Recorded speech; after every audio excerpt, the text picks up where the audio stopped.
Good afternoon and welcome to the latest issue of Print21, the Australia and New Zealand print industry's weekly video news bulletin. From print21.com.au, this week's issue sponsored by Spices, creating solutions together. Lockdown continues to lead the news, with South East Queensland joining Metro Sydney in severe restrictions. Queensland authorities are on edge and reportedly looking at extending the lockdown beyond its current Sunday date. 11 LGAs are in lockdown there, 3.8 million of the state's 5 million people, and the majority of printing businesses. Numbers in New South Wales remain stubbornly high, around 200 or more new cases every day, with the Premier predicting they'll get worse before they get better. Authorities are pleading with people of all ages to get vaccinated, as a man in his 20s died of the virus in Sydney. And they remain concerned that vaccine hesitancy remains, particularly amongst the over 70s. Printers are continuing to print and are seemingly allowed to do so, although there are strict caveats to continue operating your business in lockdown.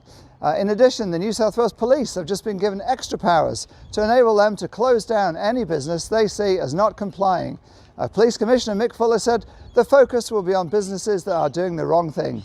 New South Wales Health Minister Brad Hazzard emphasised the need for business compliance, saying a COVID plan, safe plan must be implemented in the business. Just to repeat, in order to keep printing, printers must have a COVID safe plan, it must be visible, understood and implemented. Staff must be kept 1.5 metres apart, no more than one staff for every 4 square metres. Staff that can work from home should do so. Visitors preferably kept outside, masks worn in the workplace. Offset press orders are on the rise, with much of the rest of the industrialised world now moving out of COVID.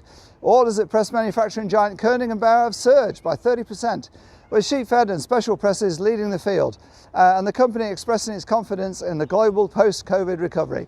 Packaging in particular drove demand, with 60% of the company's new press orders for packaging presses. Orders for special presses, including metal printing, which saw an all-time record number of orders in June, were well up, by 45% in fact. Flexo printing also grew. Digital web didn't meet expectations. Pandemic-related reluctance to buy, blamed by the company. Meanwhile, rival Man Roland sheet-fed business said order numbers for presses, offset presses, hit a record 10-year high, as print businesses around the world moved to re-equip their offset fleets following the 18-month COVID hiatus. Printers in the US and Europe and China are driving demand, particularly for the B1 Roland 700 and size 6 Roland 900 presses. The company says the technology of the presses is where it's winning orders. Man Roland, in fact, is celebrating its 150 year of sheet-fed manufacturing this year. The biggest offset manufacturer of them all, Heidelberg, is releasing its figures this week, and we expect a similar story, particularly as Rainer Hunsdorfer, CEO, speaking at the company's AGM, said Heidelberg is back as he outlined the company's growth plans with optimism.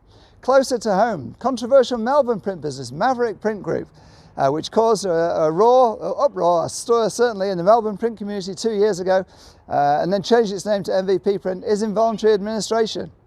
The printer is now being run under licence by a third party, with the administrator aiming to present a vote to creditors to accept a deed of company arrangement, the DOCA, in a month or so's time.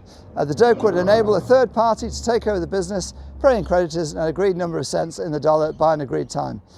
Maverick came into being in June 2019, 2 years ago, as nearby deeply indebted Dark Horse Print went into liquidation. Maverick caused consternation in the industry when local printers realised it was registered to Saoirse Hotmans as the sole director and shareholder. Hotmans was the fiancée of Steve Roberts, the owner of Dark Horse, which went into liquidation with some $2 million worth of debts.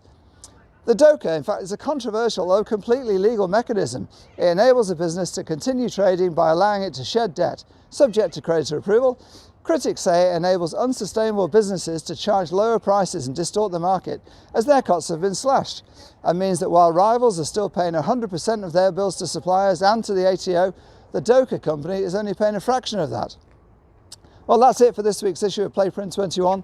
Thanks to our sponsor Spices, creating solutions together. My name is Wayne Robinson. Stay safe, get vaccinated.